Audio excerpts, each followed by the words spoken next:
good morning. This is Kim De Silva from Language of Relationships, and welcome to the Spanglish World Networks on Zingo TV channel 250 and 251.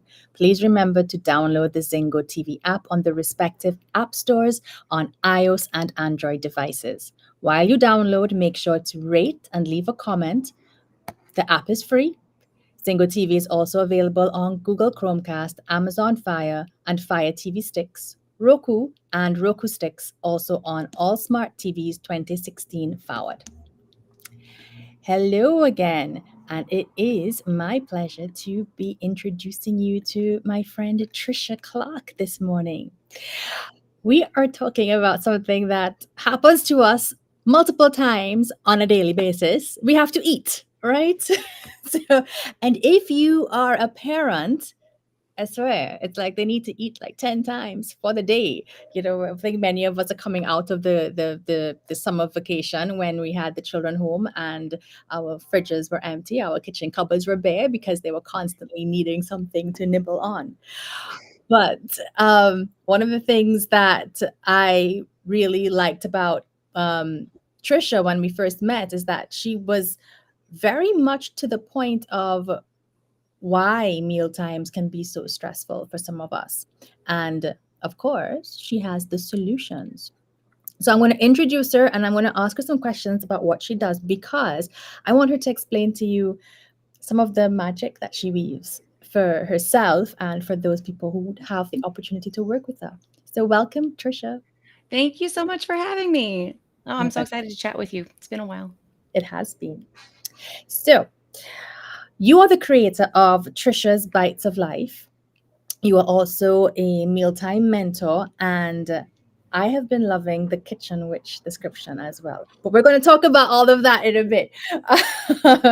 So, all right, maybe you can dive right in and explain all of these things. What is a kitchen mentor? Why Tricia's Bites of Life? And what is a kitchen witch? Yeah. So Tricia's Bites of Life is I was looking for some way to channel my love of cooking and creating connections. And just one of the things that kept coming back to me, and when I started my business is really when I started studying human design. And one of the things that really jumped out at me was this whole idea of manifesting generators. I'm not going to dive too deep down the human design rabbit hole, but with manifesting generators that were multi-passionate and were meant to like lean into all the things and not do one thing at a time. And somewhere along the way, like Tricia's Bites of Life just seemed to really resonate with me because it obviously implies the food, but it also implies all those little bits, all those small moments that make up some of the most special moments that we have in our lives. And to me, that's really what mealtime is. And I was like, Tricia's Bites of Life encompasses all of that, from sharing anything that's personal to the business. And so that's kind of where it started. And I really toyed and troubled with the whole what is my title? I started out as cooking coach. I'm like, that doesn't feel right. It's about more than the food. It's about connections. It's so much more than that. So like, now what is it? And so we've been through several iterations over the last 3 years to figure out like what really feels right. And Mealtime Mentor feels right because what I do is really help women and guide them in the process of finding out what works for you to make it less stressful or not stressful at all, because there is no one size fits all solution. It may be meal planning. It may just be deciding on what's for dinner. It may be that the conversations feel stale around the table, right? So I really liked the word mentor more than coach because I'm not doing it for you. I'm guiding you and helping you find what works for you. And then along the way, I really discovered, I have a spiritual side, in terms of like oracle cards and tarot. And I had never really shared that side with everyone. And I was like, this is a piece that I need to share because as I learned more, a kitchen witch is really somebody who's all about the hearth and home and communicating that love through food and connection. It's not all about spells and, all of that. While that's fun and interesting, it's really about the intention and the energy that we put into it. And I was like, oh my gosh, that's it. That's what I've been trying to communicate. And so here we are as Mealtime Mentor and Kitchen Witch. Oh, very love it. All right. Now, that word connection, and that is something that really jumped out at me, I guess, because of what I do. And you talked a lot about before, using meal times as connection points. What did that mean to you? Like, why do you look at it that way? Yeah, I look at it that way. I'm going to rewind a little bit and we're going to go in the Wayback Machine. As a child, I don't remember a lot of family dinners. And some of my fondest memories are honestly, this was occurring to me this weekend, actually. We were out on a pontoon boat with some friends, and I was like, wow, some of my fondest memories are with my family on the pontoon boat where we would just pull off the side of the lake and we would grill brunch. And I remember loving those moments. But in terms of like daily home life, I was the youngest of several. And I think they just thought I'd figure it out, like kind of done at this point between like my stepdad's 6 kids and my mom's 4. Like I was loved and provided for, don't get me wrong. But like creating those moments when I was the only kid left at home just was no longer a priority. So when I got married and had kids, I knew I wanted it to be different. Yeah. And I went too far the other direction and I was forcing it. And then I was so frustrated at the end of the workday. Like, I don't know why nobody wants to eat what I cook. I try so hard. No one appreciates me. Like, let's just get it over with. And I hated the whole aspect of it. And I was like, I literally, they're at school, I'm at work. Like, I literally have this pocket of time and I don't want it to be miserable. Exactly. I have to feed them. Yeah. I love to cook. And so it kind of occurred to me at some point that I was a big chunk of the problem. And the energy that I was bringing to the table was of stress and angst and frustration. And we all know that laughter is contagious. We know that energy is contagious. And so I was spreading the exact thing I didn't want. And Wow. so over the years, it really became that mealtime became that point where we did connect, whether it was sitting on the couch or around the dinner table, at least a couple times a week, really became the hub of where we had all of our conversations. And did it happen overnight? No, but there were little things along the way, like changing the conversation to, just really it started with me shifting how I showed up in the kitchen and what I wanted mealtime to be. And it sounds so simple. And yet I know that it's not, but it is a simple shift to some extent. No, it is. And I mean, I guess similar to you, I remember because, both of my parents were working outside and we would have long days out at school. By the time we got home, dinner really wasn't that much of a sit down together and have it. So, maybe like once for the weekend, we might actually sit together and have a meal together, usually Sunday breakfast. And similar to you, when I had my own family, I'm like, well, I want us to have more mealtime together. And it works most of the time. I think one of the things I loved about COVID actually was that we ended up having, 2 or 3 meals together a day. And it wasn't bad. It was, I thought I would have gotten fed up of it, but we had to eat. The days at that point pretty much were punctuated by our meal times. Yeah, then you go from not any together time to like so much together time, not to mention wanting to eat all the time. And that brings its own level of Exactly. angst. Yeah. Oh my gosh, I had them on a schedule and I had the snack times and meal times highlighted. I mean, do not ask me for food outside of these periods. And if you want something, here's the drawer you can choose from. That's one of my favorites. Like, these are the things. Exactly. This is your safe space. But one of the things that I find, and you mentioned it just now when you talked about the frustration of by the time you get home, you're tired and you're trying to force this actually, before we even go there, this is why these conversations can just go everywhere, right? As we're talking about the connections issue. The phones at the table. Now, Tricia, you and I both, we run our businesses from our computers, from our phones. So it's like, well, yeah, always nearby. And, we kind of take it for granted. Like the phone is literally next to me so often. I remember like when my husband used to do it, he'd be like, can you pack your phone away? But now we're getting into this stage now where, our 2 eldest have phones now. So we have to be so conscious now when we're having those meal times. It's like, well, all right, phones go over on the counter or in another room because we don't want that distraction from the opportunities for connection at mealtime. Yeah. Yeah. I don't know if that's something that comes up. I No, know. it is something that comes up a lot. And, I strongly encourage a no phone rule if you feel like your family needs it. We've never had one, Mhm. but what I do is I turn on music and it sets the stage, right? Like as soon as I turn on the music and the plates go on the table, everybody knows. And it's not that the phones aren't there, Yeah. but we are also a family that as we're talking, we're like, "Oh, yeah, what was that? Let me look that up." And so it becomes like we're Googling, right? Because, we're challenging each other on whatever somebody said, or but I also keep a box of questions at the table. And so I, by doing those things, I never felt like I had to instill the no phone rule, but Yeah. there's definitely a place for it. And I know that, and to be honest, like a lot of it came later for that really strong connection around the table. Like I said, it happened over years as I figured out like, oh, here's what I'm doing wrong, or here's what we can do differently, and figuring out what works. The Mm. benefit of that is I've done a lot of it, and now I can help you get there faster than what I did. But all that said, my children were teenagers, we're talking that mid-teen. And I don't know. I don't know why it never really was an issue, because they were always attached to their phones. Mhm. But I also realized early on that we didn't need to do it every night. And maybe that's part Yeah. of what made it easier too.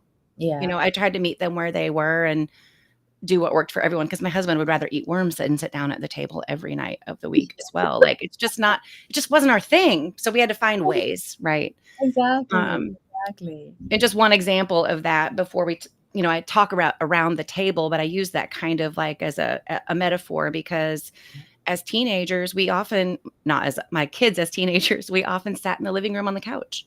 Yeah. But if I could get my teenager to share a show with me that he's interested in, Yeah. I'm learning something about what connects him and what he's interested in. And if that gets him to sit down for 20 minutes with me to share something about his life, then Yeah. I will sit in front of the TV. That's one of the things that I know that it's probably an Mhm. unpopular opinion is, it can be anywhere. It doesn't have to be around the table. It's about again, it's the intention. Exactly. Very important, the intention. And I think that is one of the things about technology, is that it's not always a bad thing, Sure. and the same thing, the issue with the phones and the distractions at mealtimes is more that people try to do their own thing separate from Yes. the rest of the family. But if you're doing, if the phone is part of your conversation, if it's part of your interaction, then it's not that it's causing a problem, it's actually helping. Yeah, and in truth, it's all how you set it up and how you wanna try it, and if you try it that way and it doesn't work, then instill a no phone rule and start it one night a week, Then Exactly. it's not a, like, no phones at the table, which comes Yeah. across as a very different energy, Yes. right? Exactly, exactly, exactly. I mean, I do have to say no phones at breakfast, because I'm like, I need to get you out of the house. And if Yeah, you're just watching your fair, oh. fair. Man, I honestly think that getting ready for school and getting the kids out of the house in the morning was, like, the far worse battle than dinner time. So many shouting matches in the morning. Oh my gosh, yes. We just got just back into it now. They've not been too bad. They're still relatively excited about school. So they're waking up in the morning. Like, it's going to be, yeah. Let's see how the weeks progress. Yeah. So, Well, new routines or even any routine at that point it's always fun. exactly, exactly. Now, I'm going to come back Yeah, to, some of the issues around, the differences between meal prep and actual meal times. sure. But I also wanted to touch on, I mean, you've mentioned your children. Now, one of the things, I know you might not mind sharing, is that your kids are grown now. Yeah. So it's, yes, you aren't dealing with the daily struggle of people coming home from school and be like, Mom, where's dinner? But you did. And I did. yes, and I just wonder, what is what does mealtime mean for you now with the kids not home compared Yeah, to? I mean, gosh. It's every season of life is different, and every season of life brings new challenges, and to say that we don't have any challenges now with mealtime would be a lie, because we went from cooking for 4 to it just being my husband and I, and he's retired and I work from home. So like we're together a lot, y'all, a lot, Yes. a lot. And so there was the transition of going from cooking for 4 to cooking for 2, and then having all these leftovers and wondering like, God, I feel like I'm wasting so much food, to, really being able to lean more into my business. And there are days that I just don't have it in me and I don't want to. And Yeah. so I discovered very quickly that I need to change the way I meal plan to accommodate for that. And so it does change. Now, the upside is when my kids come home, I now get to say, what do you want me to cook for you? And that is usually not a question I would ever ask, because you get so many opinions and then you're right back in the decision overwhelm. And so Exactly. now I'm like, okay, you're coming home for dinner. What do you want? Right? Because I get to pour into them when they come home. They're both college kids. And so like to come home to a home cooked meal, they're like, yes, they're ready. Exactly. Oh, I love it. I love it. I love it. All right. Hi, Samantha. Okay.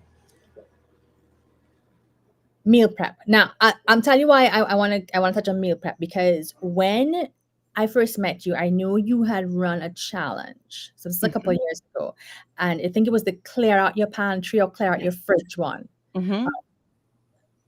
So if I want to start on this journey of having more stress-free meal times where we can actually have meaningful connections, meaningful conversations, enjoy each other's company, why would you have had me start with this clean out?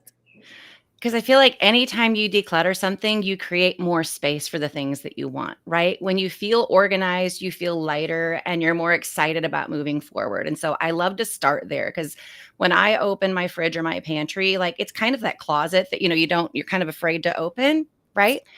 And so it's a great place to start with mini action steps so that you get those little wins all along the way. Like pick the fridge today, pick the pantry if it's my pantry, pick it over the weekend, because it's going to take more than a few minutes. But start small, right? And so you're decluttering, you're looking for the things that you have. For me, when I clean out the fridge, I'm like, oh my gosh, I totally forgot that I bought that sauce I was so excited about. Now I'm excited to use it again if it's not expired. And then the idea of throwing things away is, there's something really empowering about throwing stuff away. And I don't know. Anyway, so that's why I start there, because it declutters everything down to what you feel like is the most important. And then you can start with that. You don't have to go out and like buy a whole meal plan's worth of groceries and then come home and meal prep it all. Like, I feel like that's where a lot of us start. And we're automatically setting ourselves up in a space of overwhelm, because we've decided we're going to go from here to here rather than from here to here. Yeah. And so I love to start with that declutter your pantry challenge.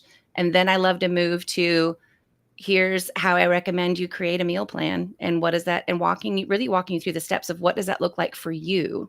It's not my meal plan or my meal planning process. It's what does it look like for you? And we start with those steps so that you start to feel like, oh, this isn't so hard. This doesn't have to be this big mental clog in the. And for somebody who's never done it before, I mean, okay, so I know I've told Tricia before that my husband is the one who does most of the cooking in our household, and and one of the things he's been very resistant to, but he's coming around now, is creating a meal plan. He's like, oh, there's so much structure. I'm like, yes, but we don't No. It's like, yeah, exactly. He's gotten to the point now where it's like, oh crap, it's Tuesday and the kids have to eat on Wednesday, and I'm not quite sure. I'm like, yes, plan. Yeah, and you'll learn very quickly with me that so here I am talking about meal planning and routines and processes, and the truth is I hate structure. I rebel against structure. I like very loose guardrails. That's what works for me. Mm-hmm. Other people need that rigid structure. I'm just not one of them. And so, but I get that a lot, where all of a sudden when you hear meal planning, you're like, oh, you're putting me in a box. Like there's no room for creativity in there. And that's so not true. It's really about meal planning gets this bad rap of being 3 square meals and 2 snacks 7 days a week. And literally a meal plan for me looks like, these are the 3 recipes I'm going to cook for dinner this week. And I'll decide each day which one of them I'm going to cook. And I know that one night a week, my husband's going to cook. That's my plan. Right. And you just make sure you have this stuff in the house. Yeah. If you decide to do it. And every day I walk to the fridge because I keep it posted, so there's never any question about what's for dinner this week. Because I don't think there's another question in the world that causes the hair on the back of the neck to stand up like what's for dinner. Like I just don't. Visceral reactions for us for that question, right? And so I keep a list, and then now without the kids home, I'll be like, okay, Ken, here are the 3 or 4 things that are on the menu, and I've already decided which 2 don't sound good to me, so I've already put me first. Then I'm like, of these 2, which one do you want? I love it. I love it.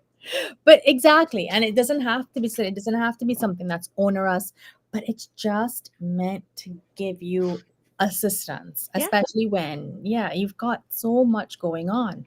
And then it helps even with if you're making diet changes or lifestyle changes, you want to have the good stuff or the approved stuff readily available. I think that's what's gotten him kind of like more interested in it, because it's like now we're like watching what we eat more carefully. So it's like, oh, well, then need to have. Well, and if you have dietary restrictions and other health issues, like it does create additional angst and noise. And I do not mean to diminish that at all. Like those are challenges to be worked through. And so I've actually been creating a really fun AI chatbot called the Kitchen Witch. And she's really there for you to type in and say, I have these 3 things in my kitchen. What can I cook with it? For when you don't have that plan and you just need somebody to make the decision for you, it will give you a recipe and be like, here you go. And you can say, I have these dietary restrictions and I need a meal plan, or I need a recipe that accommodates this. And rather than finding and weeding through 500 results on Google or Pinterest, you can ask it for 1, 2, 3, 5, whatever. And I found that just eliminating that one point of decision fatigue has been huge. It's been huge. Ooh, I like that. And okay, so what would you say? Because of what you do, mentoring other people, helping them with their meals, their lifestyle.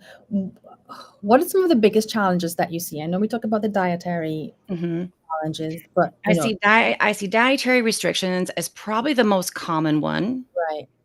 And along with that, these and a couple of these work together, but I would say decision fatigue is a big one, right? And some of that is either I don't want to use the word failure, the lack of having a plan, right? Forgetting to plan. Yeah. Picky eaters is another one. And I'm gonna lump that with people pleasing, right? Like I'm asking everyone else what they want to eat this week, or picky eaters and people pleasing. I would say those are really the huge buckets. Yeah. People say time, but at the end of it, it's really not time. It's not the time to cook it. It's it almost all of it comes down to the decision process of what to cook. And I honestly think that's one of the things that surprised me the most as I've built this business, is that that's really the crux of it. But that decision involves so much, because you're feeding and wanting to pour into other people. And if you feel like you're not feeding them what they want, then we don't always feel fulfilled on our end. Exactly. And then that becomes the challenge, because like you want to give them what they want, but sometimes it's not necessarily what they need. And then that's right. I'm a big fan of, you cannot please them all the time at the same time, but you can create a system where you please each one at different times, including yourself. Exactly. And then everybody at that point feels seen, heard, loved, and accepted. It just doesn't all have to be at once. No, it doesn't. And we put so much pressure on ourselves that it all has to be that. Precisely. All right. I'm going to switch gears a little bit, because I remember last year I was part of one of your brunches. Unfortunately, not in real life. It was just virtual. Are you doing any of your virtual brunches anymore still? Yeah, so I've changed up the membership a little bit to where we're going to do them quarterly. It just felt like monthly was too much for everybody to keep up with and attend. And they're so much fun. And so we've changed it up a little bit, where I do Ask Me Anythings in the group each week and share recipes and whatnot. And we do challenges each week, when every month has a theme and each week builds on itself. And then we're doing quarterly virtual dinner parties or brunches. Yes. Yeah, which those are really fun. There, you get a menu and a grocery list, and you show up, and you can either hang out or you can cook with me Mm. in Zoom. And I found them to be a lot of fun. And I love to teach cooking, but not, but in a way with lots of tips and tricks. And I find that it's best when I'm doing it myself and just sharing versus like a scripted thing. That's obviously, you can tell I'm not very scripted. So. That's perfect. Because no, that session, the one that I attended, it ran so well. It was, I really felt like I was in your kitchen, except that I couldn't actually eat your food. Big problem. So, We need television. Exactly. But yeah, it was that sense of this is what is happening. Without it being so super formal, and we were able to like ask questions and just find out what was going on, and see things happening, and look at the different ways we could make use of it. I mean, everyone's tastes are different, their families are different, so yes. It really and was that the one where we did a sheet pan meal? I think so. Yeah, I love sheet pan meals, and we forget we can do them for breakfast. Yes. Yes. Last Christmas, we did a sheet pancake, which worked really well. I was surprised, and all of them, because we had all of my husband's family over, and all of the kids went crazy over it, and we were able to like send them home with stuff that they could just, after we cut it up, it was like little neat squares. Next morning it went into the toaster, and that was it. Oh, that's brilliant. Yeah, it was perfect. But yes, I have to remember that, sheet pans are an option. And, for everybody, and this is one of the reasons why you probably want to get in touch with Tricia and find out more about her different offers, because, we talk about meals and we talk about the stress of meals. They don't have to be stressful. No. And yes, it may take you some time in the beginning to get your ideas out, figure out what works, what doesn't work. Try a couple new things here and there, but it is time well spent, and they are opportunities. And I'm coming back to this word connections. They are opportunities for connection. Did you like this? What did you like about it? What didn't you like about it? Was it the texture? Was it the taste? And these are conversations you can get your kids into, because very often when we have those picky eaters, one of the things is that it might be specific things. It might be a specific ingredient. It might be a specific texture of food that they don't like. For example, one of my kids, he is the one out of all who's most interested in cooking, but he likes to know what everything tastes and feels like. So yeah, if I give him, he won't eat things like cheese paste and chicken paste or anything where everything is all mushed together. It's like, what's that? Yeah, it should have texture, is what he's saying. Exactly. And I should be able to see what is in my food. Yeah. Which does not help when you want to just, make some tuna paste sandwiches for everyone. That's a different story. Yeah. So true. So it's, all of it. But it has been interesting kind of like getting to have those conversations with him about his preferences and why, because my least talkative child, but if we're talking about the food and what he cares about, he talks. So it's really great. And now I want to come back to that whole idea of connections with your spouse. So one of the things I think I posted recently on Instagram was about, if you're distracted at meal times and you're missing an opportunity for connection, do something fun, like turn something into a game, do some sort of mini challenge. It's not about staring into each other's eyes and holding hands with one while you try to eat. No. That's for dating and anniversary dinner date nights or something like that. It's not. No. We've been married 27 years. Like, we don't do that at the dinner table at home unless it's like a really special occasion and we're like, wow, we got to bring the romance back, and then it's very intentional. But like, we're not holding hands over the dinner table. Okay, let's be real. We're just not.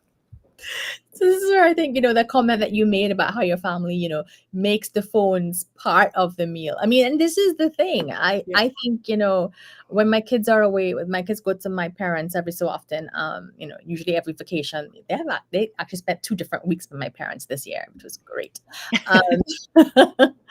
But yeah, we enjoyed our meal times, and I really don't think there were anywhere it was like, super romantic and candlelit dinner or anything, but we enjoyed our meal times, and there was the conversations, the laughter. Yes, the phone. The phone was there. I remember like one meal we were meal prepping for other meals. Mm-hmm. Like, you kind of need it because all the recipes are here. Right. Do you have any tips then? So, like, if it's just because I know, as you said, for you right now, many meals are just you and your husband. Like, Yeah, they're just the two of us. I do find that we're a little more intentional now because we spend so much time, either in front of the TV or kind of each doing our own thing, that I have noticed that we're trying to sit at the table a little bit more, which has been interesting because he's normally the one who that's not really his thing. But I do really like it, and I don't make it part of the plan. It can't be forced, but there are, getting him involved in the kitchen when I'm cooking, like asking him to like pick out the wine and open it. And then he's pouring, there's something about, he goes to get that bottle of wine. It's like, he brings me my first morning cup of coffee.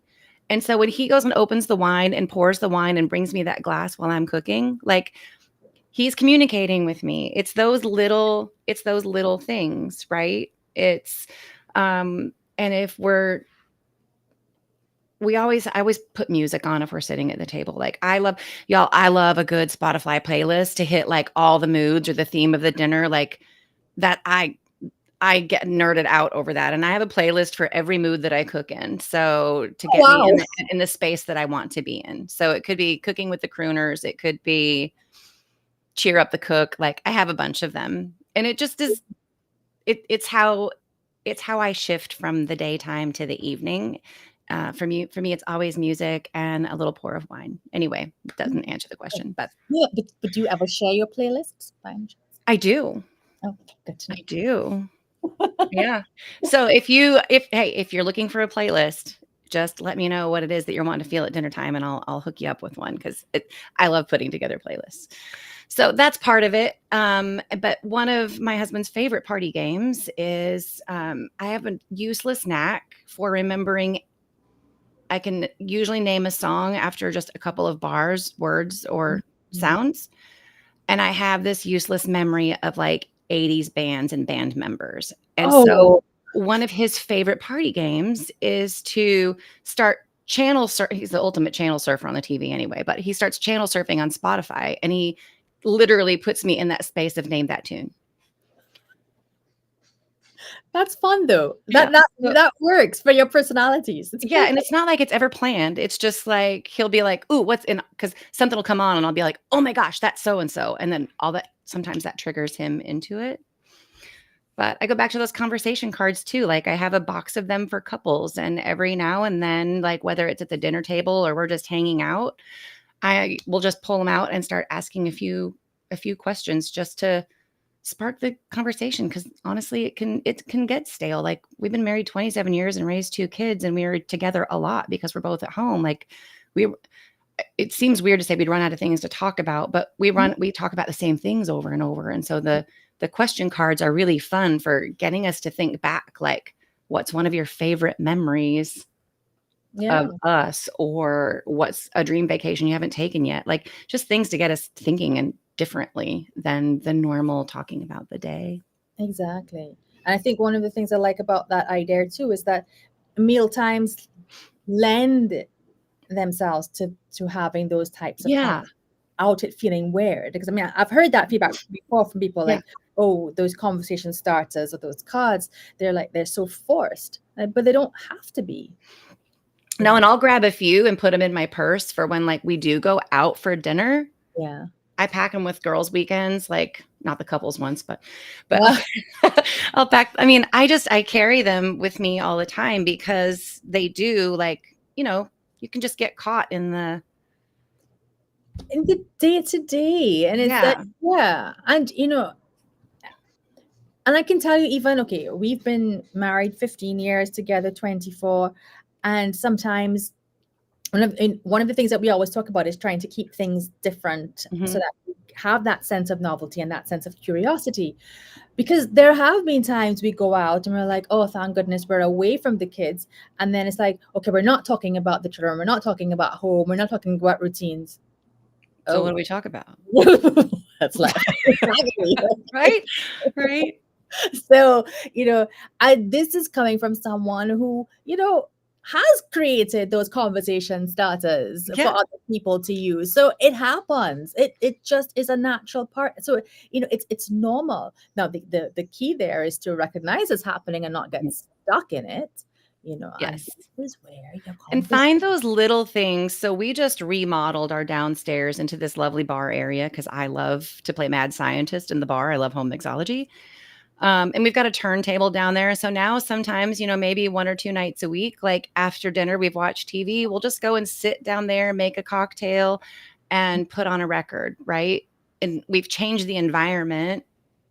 We Right. may sit down there and not say anything, but we're still there together, or we're probably talking about the music or arguing over which album to play, or I don't like that one, put on another one.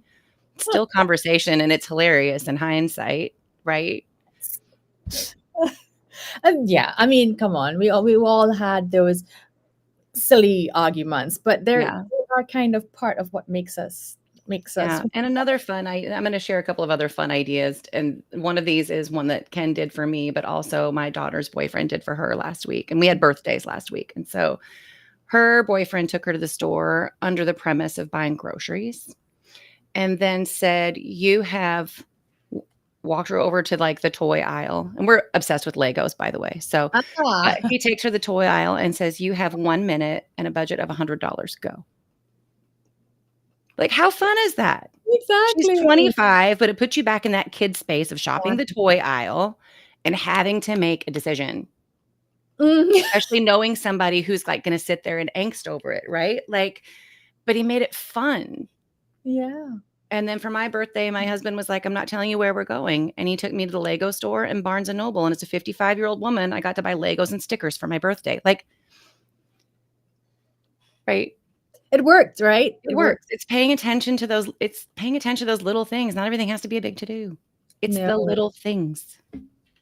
exactly. The little things that count, the little things that make a difference in our relationship, and those small things are those can be the talking points. I mean, Yes. and this is it, and this is another reason why I say sometimes it's important to, go out, to go for drives, go for walks, because your surroundings often Mhm. give that little push, that little jog, as in, this is something we can talk about. This is a question I can ask. Okay? And you're not grasping at straws. You're just finding out things about your partner that you may not even have known before. And so now, I know you mentioned it at the start, Mhm. and and we said we'll come back to it too. So you have been implementing human design a bit. Now, Yes. how do you find that helps, or how do you find, like, how do you mix it in with what you do? Yeah, so my personal journey was as I was getting more into human design and I was building this business, and it was kind of at the same time. They were never really meant to link. Mhm. Um, and I was like, "Oh, this makes sense." And then, I read my husband's chart, and I was like, "Oh, that's why we're having these conversations over and over again." So let me give you an example, and if you're not familiar with human design, like, I'm happy to do, like, a mini reading to give you kind of the highlights because I really focus mostly on strategy and authority, and if we dive any deeper than that in, like, a one-on-one session or a VIP day, we get really, really detailed, which is super fun, where we can talk about your strongest senses, your strongest like, the environment that you best digest in, and so I've really been bringing that in because what I'm finding is not only did it make a difference for me, but when I did the charts of my whole family, I was like mind blown of these are why I had these problems. So, and I'll come back to it, but you mentioned your son and the texture issues, right? Yeah. Like if we know how they're designed, we no longer have to feel like it's an attack on us that they don't know what they want. We can actually understand why it is they operate the way they do and what can we do differently to prepare them differently or to serve them differently, either one. So my husband and I are both manifesting generators, and so we don't love a ton of structure.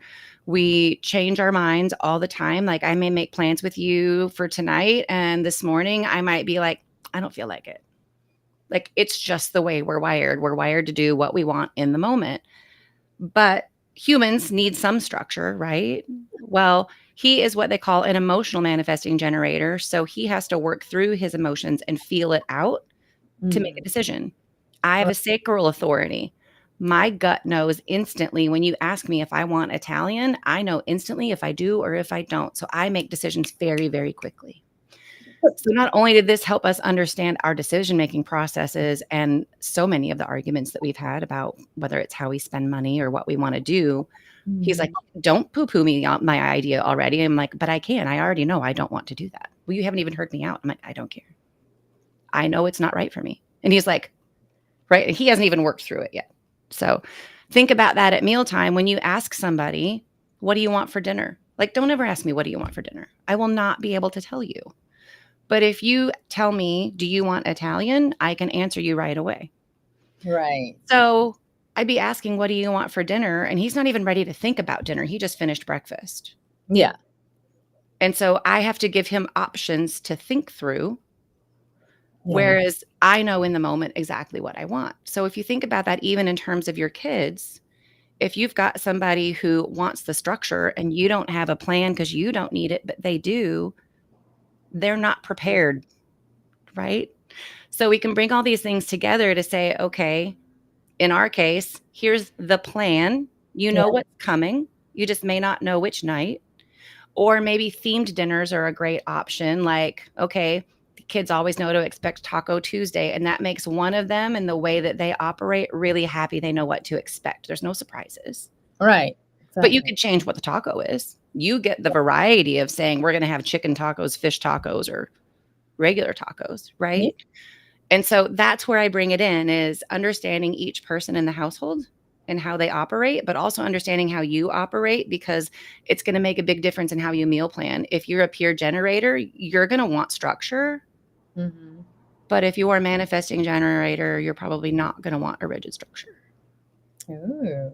So yeah, that does help because as you said, some of us thrive in structure and others resist it at all possible costs. Right. And your human design chart, like I said, will even tell you like what your strongest senses are. Are you meant to be do you digest better in sunlight? Does your body prefer hot or cold foods? There's so much detail. Right. That becomes mind-blowing when you're like, oh, that makes sense now. That's why this works for me and that's why that doesn't. Yes. Yeah. So if you're meant to eat in caves and your husband's meant to eat in sunlight, and by caves, we just mean like a dark, moody restaurant, right? But if he's meant to eat in sunlight, then he's going to want someplace bright and cheery. And all of a sudden, you're going to be like, oh, that's why we couldn't agree on this one restaurant that I love so much. Exactly. Now that's we go here this time and we go there next time. Exactly. You both get it and you both prepare. Yeah. You're both prepared. You know, this is not my favorite, but I really love spending time with this person. Yeah. And I know that sounds complicated, but the truth is if you're operating from how you're designed, it actually should come very naturally to you. And then again, you've knocked down another barrier that's made mealtime stressful because you're operating in your own natural energy. And if you're doing that and you know what their energy is and you can connect with it, everything becomes easier. Exactly. And that's the whole that's a lot of what we're talking about here. How do we create those spaces for connection? And mealtimes are a good place to do that. Yeah. How it looks like. All right. So a couple more questions for you before we start to wrap up. Your podcast. What is your podcast about? My podcast is Mealtime Magic and Mayhem. And you can find it on Spotify or you can find it also on my YouTube channel. It's all about making mealtime easier. It could be interviews with previous clients and what working with me has done. It could be ideas on how to tap into your summer farmers market. So, Oh. yeah, there's always whether it's a plethora of recipes or meal planning. I haven't done one on human design yet, come to think of it, but so yeah, I mean, it's all about the mealtime magic and mayhem, from sharing fun stories to failures to recipes. Come check it out. Sure. And speaking of those recipes, so these are all your recipes, or do you tweak other recipes? It's really a combination of it all. I mean, I have my favorite bloggers that I follow, and I also have several of my own recipes. It's just, I get inspiration from everywhere. I'll quite often travel. And so if I have something that I love when we're traveling, I'll come back and try to find a recipe that looks like it fits the bill, and then maybe tweak it and end up creating my own. Fair enough. Exactly. So when is your recipe book coming out? Thanksgiving.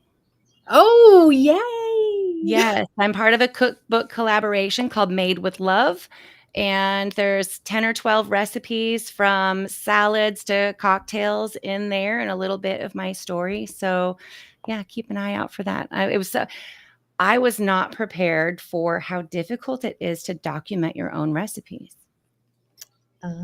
It seems like, you just, when you love to cook, like anything else, you're a subject matter expert at, right? Like, you forget what you don't know, and you go to write it down and have somebody follow it, and you're like, oh yeah, if I had to follow this, would it be as easy? No. Yeah, it was a really fascinating experience. Wow, that is true. Because you said there's some things you just take for granted and you just do it, and you don't think, how would I explain this to somebody else? Maybe that's why how I mentioned my husband doesn't like the structure so much, but yet he's the one when I'd be like, well, yeah, I just sprinkled some salt. How much salt did you put? I don't know. I did this and that. That's how I measure. He's like, we have quarter teaspoons, we have 1/3 teaspoons, we have half teaspoons, we have teaspoons, we have all the measures. How can you not so know? he follows the recipes to a T. Or if he's doing his own stuff, he documents how much he's used so that he can repeat it the same way the next time. I love it. It did. I mean, Is he a generator by any stretch? I don't know. I should really have him do his own. It is the funniest thing because, as I said, generally he doesn't even want to be told he was so reluctant to do the meal planning, but yet when it comes to his cooking, he's got to know. He's got to know funny. What? That's funny. Yeah, he's got something in his head that meal plans are like this. Big time-consuming, rigid structure thing. No.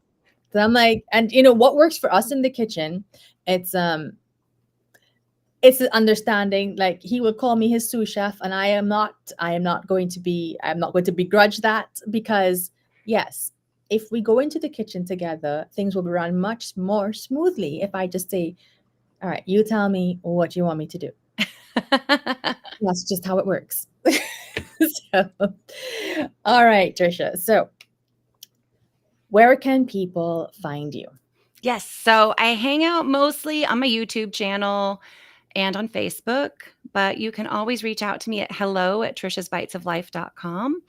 And my website is triciasbitesoflife.com. That's TRICIA, triciasbitesoflife.com. And, you can check out my offers there, or send me a DM, reach out via email.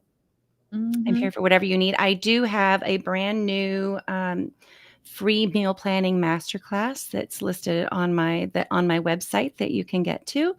And it just kind of covers the thought process that I walk you through to think about how to start creating your own. And when you get through that, if you feel like you need some more help, come check me out. Ooh, sounds good. And yes, maybe I will have him check that out. And meal planning is not a bad thing there. Yeah. I can leave you with one thing. Just start with, what do I want mealtime to be? That's the question. What do I want it to be? You got that? What do you want your mealtime to be? Think about it. Yeah. Not what should it be, not what does anybody else say it could be, should be. What do you want it to be? Exactly. Well, Thank you so much, Tricia, Thanks for so much for being having here me. and sharing all of these great tips with us for how to make our meal times less stressful, more enjoyable, and create those opportunities for connection. So we'll have to do this again sometime. Yes, I'd love to. All right. Okay, so this show can also be heard on Spanish Radio Network. Please check out spanglishworld.ca for all the news and programming. Spanglish World, watch it, hear it, read it, download it, live it.